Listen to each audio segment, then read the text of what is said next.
हरे कृष्णा, राधे राधे। रहमतों के फूल बरसते हैं जब शाम का दीदार होता है। बड़े ही किस्मत वाले होते हैं वो जिनको शाम से प्यार होता है। क्यों सही कह रही हूं ना। श्री श्याम बाबा को कलयुग का देव कहा गया है क्योंकि जो जिंदगी, हालात, किस्मत और दुनिया से हार जाता है, श्याम बाबा उन्हें सहारा देकर वापस खड़ा करते हैं। और इसके एक दो नहीं, बहुत सारे एग्जाम्पल्स हमारे पास हैं। बाबा के दरबार के इतने चमत्कार हैं जिन्हें गिनना और सभी को बता पाना असंभव है। श्री श्याम बाबा का धाम श्री खाटू नगरी जो है वो श्याम प्रेमियों के लिए सहारा है, ठिकाना है और मां की गोद जैसा है।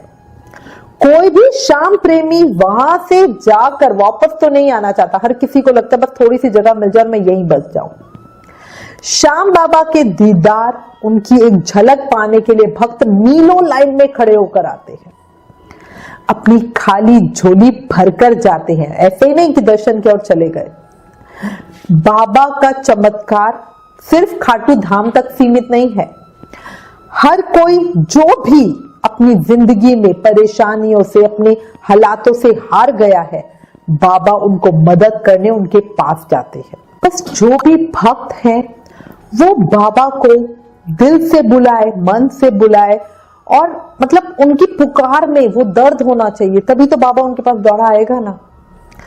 आज मैं आपको एक बहुत सुंदर श्री श्याम बाबा का एक चमत्कार बता रही हूँ और ये वाकई सत्य घटना और मतलब बिल्कुल इसको मैं चमत्कार ही कहूंगी, मिरेकल है जिसको मान पाना भी बहुत मुश्किल की बात है।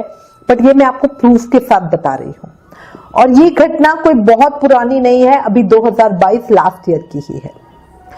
ये अनुभव हुआ रीना जिंदल जी को जो पंजाब से है। श्याम बाबा की कृपा से उनके 2 पुत्र हैं। छोटा बेटा जब 4 महीने का था तब अचानक बच्चे की बॉडी में ब्लड लेवल बहुत ज्यादा कम हो गया। जिनको टेक्निकली पता होगा ना, जो थोड़ा मेडिकल भाषा समझते होंगे, वो इस इमरजेंसी को समझ जाएंगे। उस समय बच्चे की बॉडी में 6 ग्राम ब्लड रह गया था।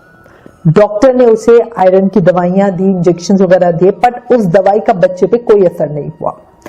बॉडी में ब्लड लेवल कम ही होता जा रहा था। डॉक्टर जिंदल जो पंजाब खनौरी से हैं, उस समय वो उस बच्चे का इलाज कर रहे थे। तो डॉक्टर साहब ने उन्हें बताया कि बच्चे को थैलेसीमिया बीमारी का शक लग रहा है। अब जिन लोगों को नहीं पता कि क्या बीमारी है तो उन्हें बता दूं, ये एक बहुत रेयर बीमारी है। इसमें बॉडी खुद से खून नहीं बना पाती। मरीज को हर महीने बाहर से खून चढ़वाना पड़ता है बॉडी में। अब जब डॉक्टर ने अपना शक रीना जी को बताया तो वो बहुत शॉक में थी, बहुत घबरा गई थी। उन्होंने तो थैलेसीमिया वर्ड ही अपनी जिंदगी में पहली बार सुना था। और ये बीमारी क्या है, क्यों होती है, कैसे होती है, इसमें क्या करते हैं, उन्हें कुछ भी नहीं पता था। अब डॉक्टर ने उन्हें एडवाइस किया कि आप बच्चे को इमरजेंसी में चंडीगढ़ में बड़े हॉस्पिटल में ले जाओ, इसका इलाज वहां अच्छे से हो पाएगा, यहाँ पे नहीं हो पाएगा। अब वो क्या करते, वो बच्चे को हिसार चिल्ड्रन केयर चंडीगढ़ में ले गए। वहां डॉक्टर गुप्ता चाइल्ड स्पेशलिस्ट ने उस बच्चे को जांचा, उसे वहीं पे एडमिट किया, टेस्ट करवाए। अगले दिन रिपोर्ट आई तो बच्चा थैलेसीमिया पॉजिटिव था। अब जो स्पेशलिस्ट डॉक्टर थे उन्होंने रीना जी और उनके हस्बैंड को अपने कमरे में बुलाया और उनको कंसल्ट किया और उन्हें बताया कि थैलेसीमिया क्या होता है। और डॉक्टर साहब ने बताया कि एक बहुत रेयर बीमारी है, 10,000 में एक बच्चे को हो जाती है। इसमें जो मरीज होता है उसे हर महीने खून बाहर से चढ़वाना पड़ता है और सेम ब्लड ग्रुप का डोनर भी साथ में चाहिए होता है। और इसमें प्रॉब्लम्स भी बहुत सारी आती हैं, रिस्क फैक्टर भी बहुत सारे होते हैं क्योंकि कई बार खून से इन्फेक्शन हो जाता है, खून सूट नहीं करता बॉडी को, बॉडी के खून में मर्ज होने में टाइम लगता है ना। बहुत सारी परेशानियां भी हैं और दवाइयां पूरी जिंदगी चलती हैं। मरीज की एक नॉर्मल जिंदगी नहीं होती, मरीज की जिंदगी एक तरह से पूरी तरह से खत्म हो जाती है। वो कभी भी नॉर्मल लाइफ जी नहीं पाता क्योंकि इसका कोई परमानेंट इलाज नहीं है। वो शादी नहीं कर पाता क्योंकि ये जो बीमारी है वो जेनेटिक भी है, बच्चों में भी हो सकती है। रीना जी ने पूछा कि भाई कोई परमानेंट इलाज है तो कुछ किया जा सकता है, तो डॉक्टर ने बताया कि ये बहुत रेयर बीमारी है, इसके इलाज के लिए अगर आप चाहते हो परमानेंट इलाज हो तो बोन मैरो ट्रांसप्लांट कराना होता है।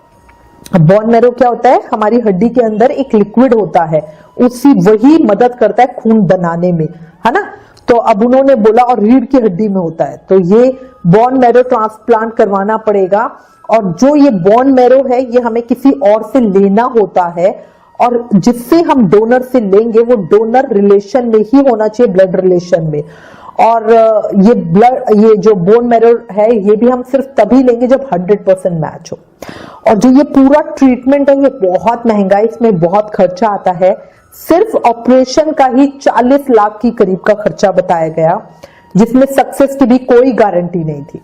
अगर कोई रिस्क या प्रॉब्लम आती है तो फिर इलाज का खर्चा उसी हिसाब से बढ़ जाएगा, ये खुद से सोचना होगा।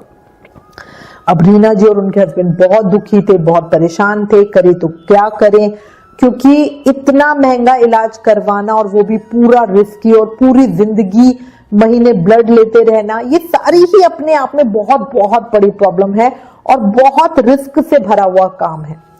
उस समय अगर आप 2 मिनट अभी शांत बैठोगे ना और उनके हालात समझने की कोशिश करोगे कि उस समय उनके ऊपर क्या बीत रही है, वो क्या उनके दिमाग में चल रहा है, तो मतलब आप उनकी परेशानियों को इमेजिन भी नहीं कर सकते। उन्होंने 2 बार बच्चे का ब्लड चढ़वाया भी जब कम हो जाता था। जो रीना जी हैं वो श्याम बाबा पर बहुत विश्वास रखती हैं। हमारे चैनल पर वो भगवान के चमत्कारों की सत्य घटनाएं भी बहुत सुनती हैं और उन्हें बहुत प्रेरणा भी मिलती है। 3rd टाइम में जब उनको ब्लड चढ़वाना था उससे पहले उन्होंने श्याम बाबा के सामने नारियल दक्षिणा रखकर अरदास लगाई और कहा कि बाबा जिंदगी में हम हार गए हैं, हमें नहीं पता आगे क्या करें, हम पूरी तरह से आपके सहारे पर हैं, हमारी नैया आपको पार लगानी है। बाबा सब कहते हैं कि आप हारे के सहारे हो, हमें भी सहारा दे दो, हम पूरी तरह जिंदगी से हार चुकी हैं। ये बच्चा हमें आपकी ही कृपा का फूल लगा था, अब बाबा अपनी कृपा को ऐसे ही मत जाने दो। आपके चमत्कार के कितने ही किस्से सुने हैं, बाबा हमारे साथ भी कुछ कर दो, हम पूरी तरह से हार चुके हैं, पूरी तरह से टूट चुके हैं, हमें ऐसे ही मत छोड़ो बाबा, अपना सहारा दे दो, अपना सहारा दे दो, हमें किनारा लगा दो। और रीना जी ने श्याम बाबा के दरबार में अपनी अर्जी लगाई, अपने मन की जो वेदना थी, जो परेशानियां थी, सब श्याम बाबा को बताई। इस अर्जी के बाद उन्होंने 3री बार ब्लड ट्रांसफ्यूजन कराया।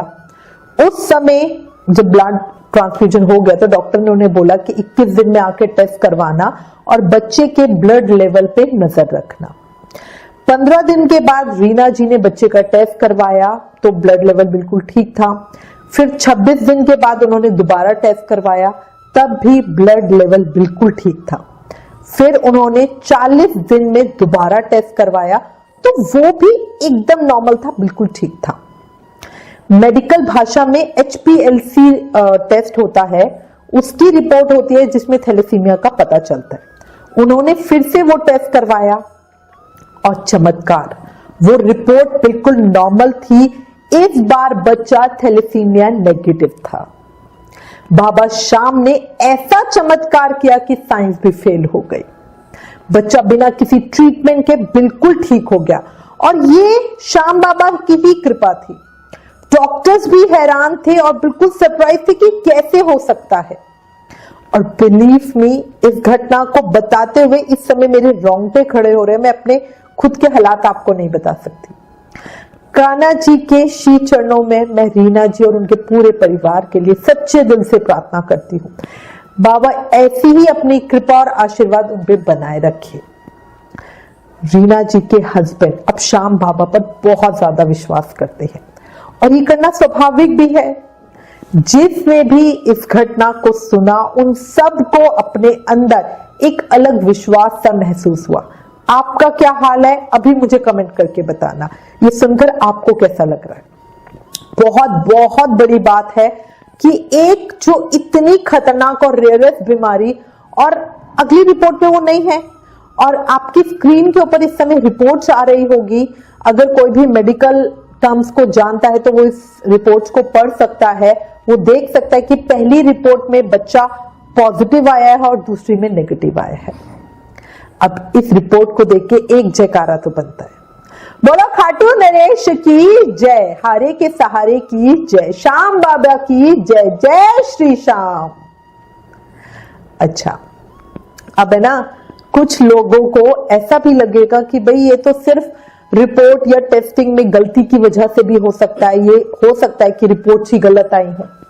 पर आप बताओ, अगर ऐसा है तो 3 बार दोबारा ब्लड क्यों चढ़ा? रिपोर्ट ही तो गलत है ना, बॉडी का खून थोड़ी ना गलत हो सकता है। क्योंकि ब्लड चढ़ने से पहले हमेशा बॉडी में ब्लड लेवल देखा जाता है और उसी के अकॉर्डिंग ब्लड दिया जाता है जितनी बॉडी को जरूरत होती है।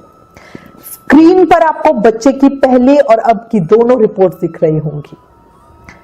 इसको देखो और बाबा के चमत्कार को साक्षात प्रणाम करो, मन में बिठाओ, बाबा के चमत्कार को महसूस करो। ये प्रमाण है भक्तों के विश्वास का। मन में भक्ति सच्ची हो, आस्था पक्की हो तो कुछ भी होना असंभव नहीं है। सही है। अब मैं सबसे पहले रीना जी को तहे दिल से धन्यवाद देना चाहूंगी, जिन्होंने अपना ये अनुभव हमारे साथ शेयर किया। उनकी भावना इतनी प्योर है कि वो सबका भला चाहती है और ये अनुभव शेयर करते हुए भी उनका यही भाव था कि सब बाबा श्याम पर अपना विश्वास पक्का कर सके। अच्छा, रीना जी ने एक और बहुत सुंदर बात बताई है और वो सबके साथ शेयर करना चाहती हैं। वो कहती हैं कि बहुत से लोग कहते हैं कि हमने भी श्याम बाबा के सामने अर्जी लगाई पर हमारी अर्जी तो स्वीकार नहीं हुई, है ना। तो इसकी वजह है कि क्यों स्वीकार नहीं हुई। हमेशा जब भी किसी भी देवी देवता की आप अर्जी लगाओ, उससे पहले अपनी कुल देवी देवता को जरूर मनाओ, उनकी अरदास लगाओ, फिर बजरंग बली के साथ श्याम बाबा की अर्जी लगाओ, अर्जी जरूर स्वीकार होगी।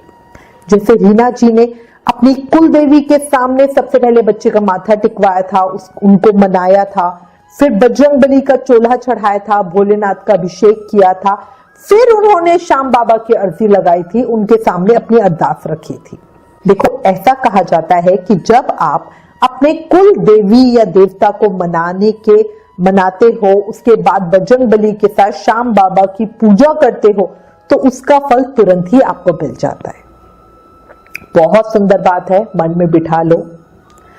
रीना जी का दिल देखो, उनका भाव देखो। वो सच्चे दिल से चाहती हैं कि हम सबका विश्वास श्याम बाबा पे अटूट हो, वो सभी भक्तों का भला चाहती हैं। अंत में याद रखना, हारते हैं वो जिन्हें विश्वास नहीं होता, हारते हैं वो जिन्हें विश्वास नहीं होता। बाबा के दरबार में सब एक है, कोई खास नहीं होता। ले लो प्यार से खाटू वाले का नाम, देता है वो इतना जिसका कभी आभास नहीं होता, जिसका कभी हिसाब नहीं होता। जय श्री श्याम।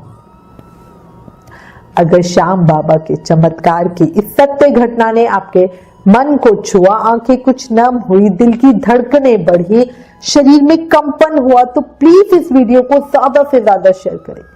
क्या पता कोई और जो जिंदगी से हार रहा हो, उसे श्याम बाबा की भक्ति की रोशनी मिल जाए सिर्फ आपके एक शेयर करने से, है ना। Please like, share and subscribe. इस समय हमें आपके प्यार और साथ की बहुत ज्यादा जरूरत है। इन वीडियोस को ज्यादा से ज्यादा शेयर करके हमें सपोर्ट करें।